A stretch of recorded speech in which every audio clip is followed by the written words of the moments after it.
Vamos continuar. Quarta dispersão. Agora o disperso é sólido e o dispersante é gasoso. Vamos fazer o seguinte? Olha para cá. Olha para essas duas dispersões aqui. Vamos estudar as duas juntas. Você observa que o dispersante é gasoso nos dois casos, tá? E só muda o disperso. Então, se liga. Sólido disperso no ar, sei lá, falando em ar, que é um exemplo de dispersão gasosa. E líquido disperso no ar. Sólido e líquido. Qualquer dispersão em que nós temos o dispersante gasoso tem o mesmo nome. Pode colocar aí. É o aerossol, tá? É um nome único. E aí, obviamente, a diferença é aerossol sólido e aerossol líquido, fazendo referência ao disperso, se é sólido ou líquido. Daremos dois exemplos, um de cada. Aerossol sólido, sólido disperso, vamos falar em ar, que é mais fácil da gente entender. Sólido disperso no ar. Fumaça. Para quem acha que fumaça é gás, fumaça não é gás não. Fumaça é sólido disperso no ar.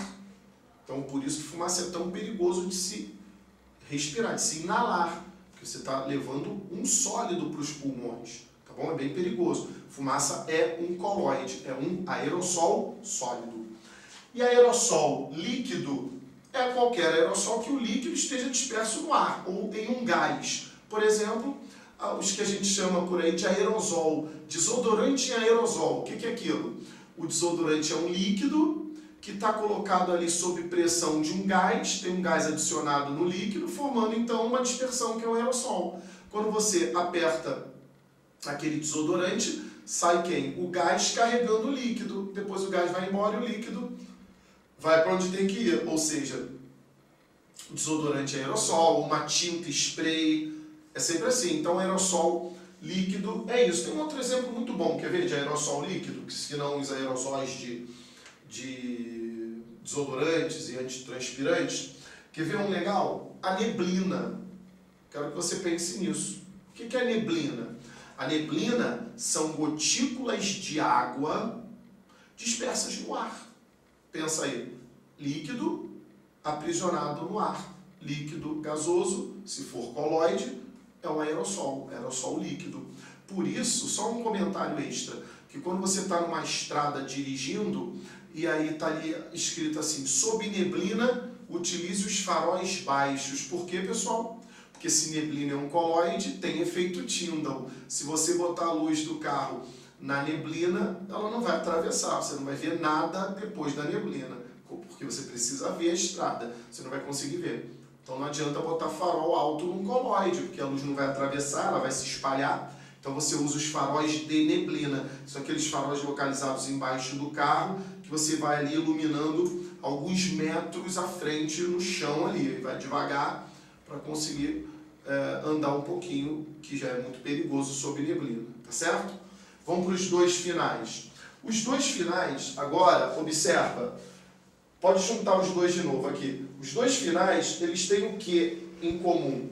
O disperso gasoso. Olha que interessante, aqui o dispersante era gasoso, que era um aerossol, e aqui os dispersos são gasosos. E muda o que? O dispersante, que pode ser líquido ou sólido, tá bom? Então, toda vez que você tiver um disperso gasoso, entende isso, um disperso gasoso. É um gás aprisionado em alguma coisa. É um gás aprisionado num líquido ou um gás aprisionado num sólido. Toda vez que você tiver um gás como disperso, então você tem um colóide conhecido como espuma. Então, espuma nada mais é que um gás aprisionado num líquido ou num sólido. Vamos dar o exemplo da espuma normal? Por que você vê, quando você vê uma espuma, o que está acontecendo? Certamente tem um gás ali aprisionado na água, por exemplo. Aí tem uma espuma. É um exemplo bobo de espuma que se desfaz rapidamente. Quando você vê a onda bater na praia, a onda bate ali na praia, pum, aí forma uma espuma. Por quê? Porque quando a onda bate, ela aprisiona quem? O ar atmosférico. Então forma uma espuma que logo se desfaz, porque o ar consegue sair desse aprisionamento, porque o tamanho das partículas gasosas não são tão pequenas. Então desfaz rapidamente, destrói, né, o colóide rapidamente, tá bom? Agora, um exemplo comum de colóide, ainda na linha da espuma, é o seguinte: às vezes você, aqui no Rio de Janeiro, tem a Lagoa Rodrigo de Freitas, que é uma lagoa muito bonita, mas de vez em quando ela aparece cheia de espuma. E aí a gente que conhece um pouquinho sobre isso, e obviamente os ambientalistas, os biólogos e tal, já sabem que espuma na Lagoa Rodrigo de Freitas, enfim, ou num rio, numa lagoa, é sinal de grave problema ambiental. Poderá ocorrer mortandade de peixe. Por quê?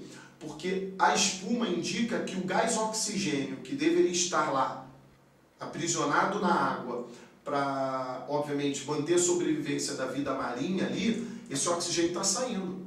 E na hora que esse oxigênio sai, ele na superfície da água forma uma espuma, porque ele está aprisionado na água formando uma espuma. E quando essa espuma destrói, o oxigênio está indo embora. Então, quando tem espuma, é porque tem o oxigênio saindo de onde ele não deveria sair, que era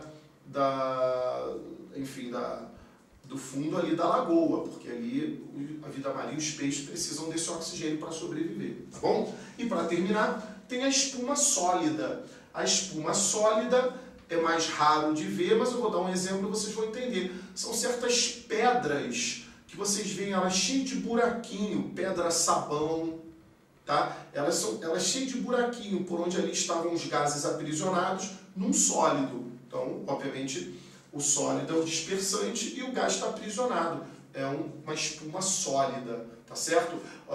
Um exemplo de espuma sólida que pode ser artificial é o que a gente chama de espuma, que a gente usa para fazer colchão, colchonete. Ali também tem o gás aprisionado num sólido. Ah, mas é um polímero, é produzido artificialmente, beleza? É bom que vocês conheçam um pouquinho desses nomes, dessas dispersões coloidais, e se aparecer um desses nomes, você se posiciona direitinho na prova. Tá legal, pessoal? Abraço!